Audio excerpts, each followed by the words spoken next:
Embracing Our Culture Coast to Coast is presented by Universal Companies and sponsored by Philadelphia Energy Solutions, Pico, Comcast, and Always Best Care.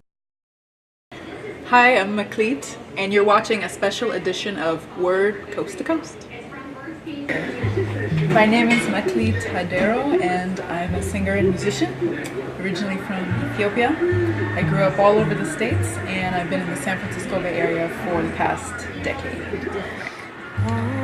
Well, I think it's an evolving story. You know, the way San Francisco has influenced my music has changed over time. So when I first got here, I would say that kind of narrative of the singer-songwriter, which has within it, I think, partially the feeling that you can pick up a guitar without much experience and tell your story. So that for me was the beginning, and that narrative of the singer-songwriter really gave me a lot of inspiration and confidence to dive in and do what I really wanted to do.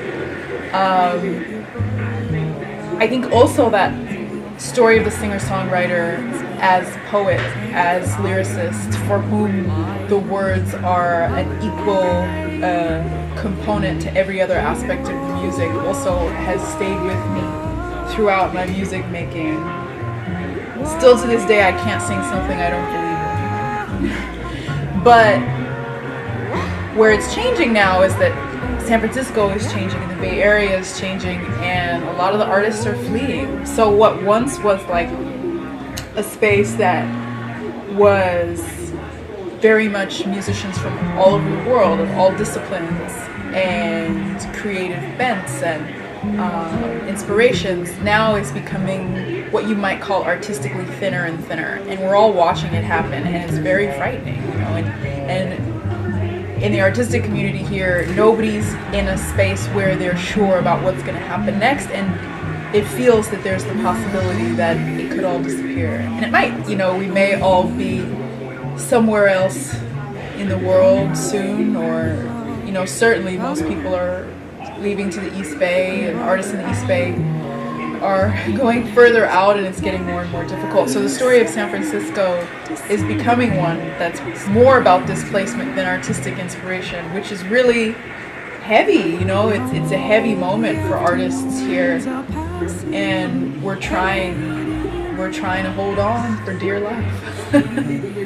Okay, so right now what's happening in San Francisco is that tech companies are being invited into the city, particularly in San Francisco, where they're being exempt from payroll taxes. So they're not contributing as much to the city of San Francisco, and at the same time, floods of folks who are making hundreds of thousands of dollars right out of college are coming, and just the prices are being driven up very intensely. The housing market is back in its crazy moment, and it's just getting very difficult to afford life here.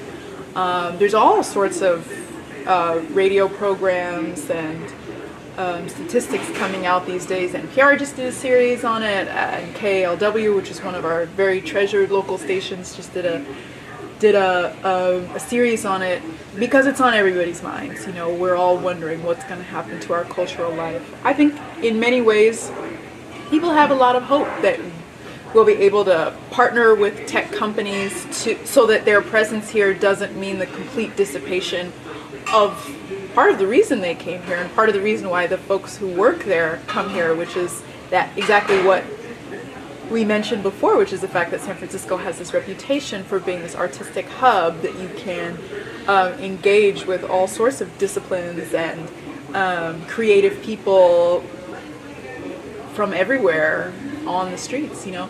So I think the challenges right now are, how do we move forward given this environment, and it's really difficult. It's really difficult. Well, I do feel that's something San Francisco does allow for. It does allow for the personal narratives to interact with political narratives, as well as for artists to be expected to say something a little bit controversial. Like, that's okay here, you know. It's kind of okay at all levels. That's not that's not a surprise. You know, if you showed up at City Hall with a song, whether it was a love song or another type of song, I think that, you know, for me as an artist, I have to stay committed to writing songs that range across the gamut of meaning of life. You know, I always want to be able to write a love song, and I always want to be able to write a song about departures and moments of tenderness and everything that makes us human. And, you know, to bring it back to the record that just came out, We Are Alive, you know, that's the whole guiding principle of the record. This fact that despite the challenges and the deep trenches that we go to, and despite the triumphant peak moments that pepper our lives with joy, you know, the through line, we are alive. But in order to say that with the robustness, then you have to accept both poles as we travel between them, each and every one of us. Well, I learned that song from somebody who was something of a mentor to me. His name was Professor Adunya Wurku, and I used to go visit him. He lives just outside the city. He lives in Sonoma, and he's a professor and a traditional musician. He plays masenko and krar, two Ethiopian traditional instruments, and he also is a poet.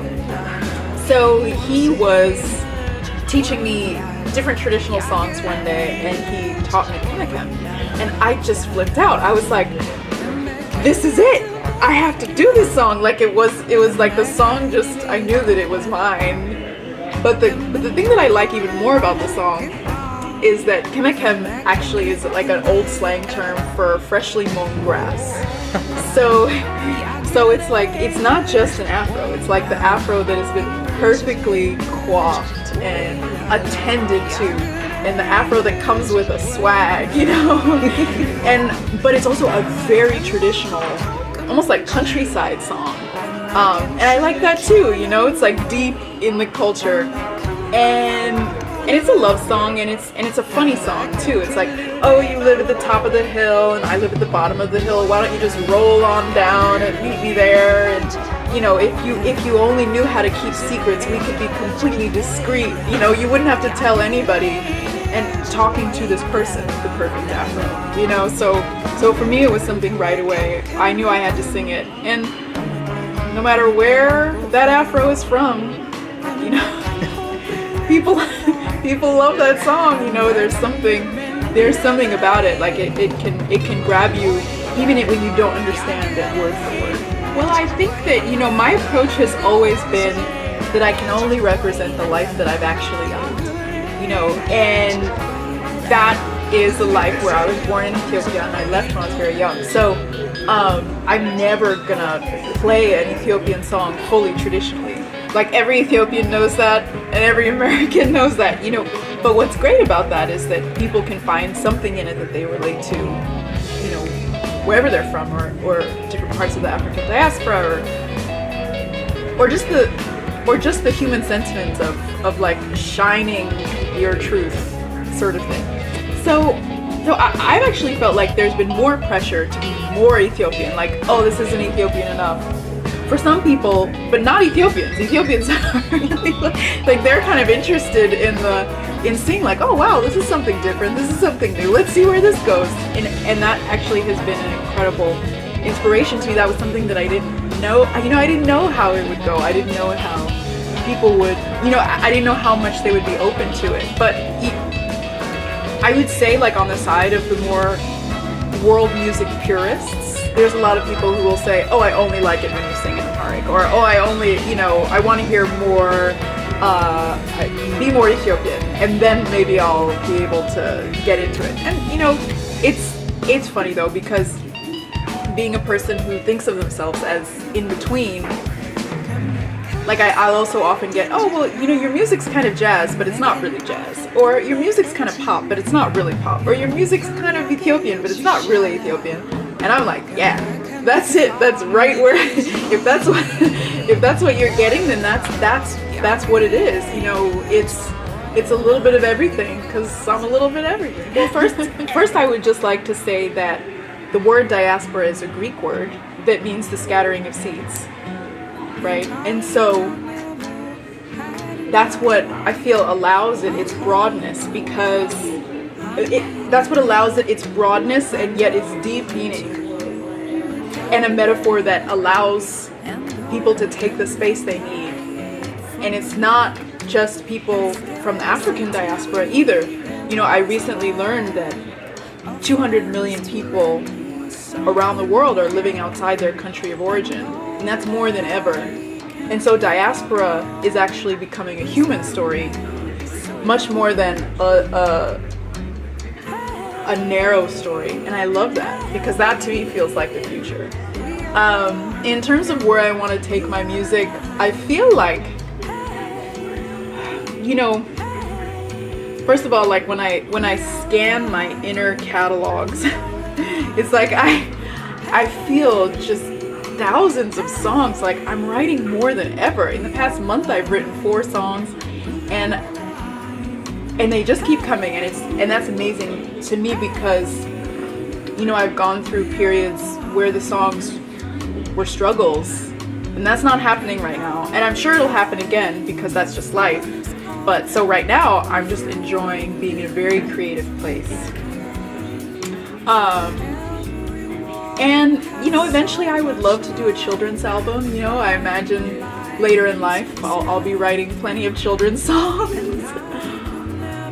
For me, the Nile Project has been a huge source of inspiration. You know, working with musicians from across the Nile Basin, that's been an incredible expansion. In fact, the song "We Are Alive" was originally inspired from my friend Ahmed Saeed and Sudanese rhythm that he taught all of us called the Camel Walk, which is this great 5-count rhythm that I kind of like got inspired with as it was juxtaposed to this Radiohead 5. And I mean, so what I'm really saying is just that the inspiration is vast and broad, and I'm just diving in with everything that I have, and I'm on my practice every day, vocal practice every day, and guitar practice every day, and theory and songwriting. I'm working on my Ethiopian scales. I just got a commission to write a body of music based in Ethio jazz, which I'll be working on probably for the next 2 years at least. So yeah, there's just lots happening, lots in the works. The Nile Project is going on a 4-month tour of North America in the spring of 2015, and yeah. Philadelphia may be on that list. We've got a very vibrant Ethiopian community. Right on. Yeah, you know what? The truth is that there's so many dates that I can't remember off the top of my head, like every stop on the list. But we definitely will be in the area. Embracing Our Culture Coast to Coast is presented by Universal Companies and sponsored by Philadelphia Energy Solutions, Pico, Comcast, and Always Best Care.